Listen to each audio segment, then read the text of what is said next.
أعزائي المشاهدين، ما زالت التحديات مستمرة من أرضية ميدان سيح الظبا لسباقات الهجن العربية الأصيلة. على هذه الإشارة المقدمة من أحمد بن حميد الهديوي، مشكور يا أبو مكتوم على هذا الدعم المقدم في أرضية هذا الميدان، وشكر خاص اللجنة الرئيسية على التنظيم، وشكر أيضا موصول للمخرج المتميز هلال الهديوي على هذه اللقطات المميزة. إذن هذا الشوط يعتبر السادس، والشوط الخاص بالقعدان يحمل شعارات وتحديات وإثارة مميزة في هذا أيضا التحدي المثير.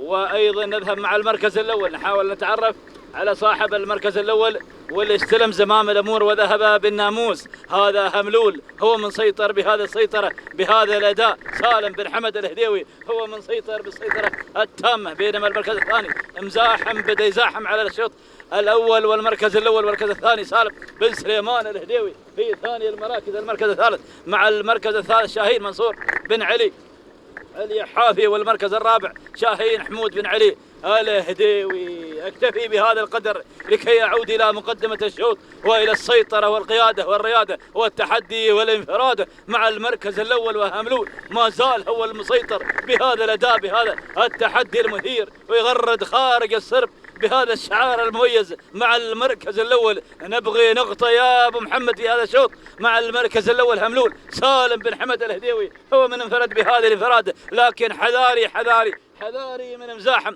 بدأ يزاحم على المركز الثاني وعينه على المركز الأول. سالم بن سليمان الهديوي، الله الله الله الله، لمن الفوز لمن الانتصار، ولكن السلالة الهملولية هي دائما من تفرض السيطرة وتفرض الوجود بالمركز الأول. سالم بن حمد الهديوي، سالم بن حمد الهديوي، وانت سالم يا سالم يا مالك هملول بهذه الانفراد بهذا الامتاع بهذا العروض مع المركز الأول والتحدي الأول. الله الله الله، راح بالناموس، راح بالانتصار، راح بالفوز، راح بالتحدي، لكن القادم شاهين داود بن علي الهديوي، ولكن هملول راح بالناموس، راح بالسلامات، خلاص ختمها مع المركز الأول مع التحدي الأول. هملول يا هملول، السلالة الهملولية مع سالم بن حمد الهديوي. يسعد الله صباحك بالفوز والانتصار، صورة خط النهاية مع الفوز والناموس والانتصار. المركز الثاني يحمل رقم 6 وهو شاهين داود بن علي الهديوي، تهانينا والناموس. المركز الثالث مع شاهين منصور بن علي اليحافي. والتوقيت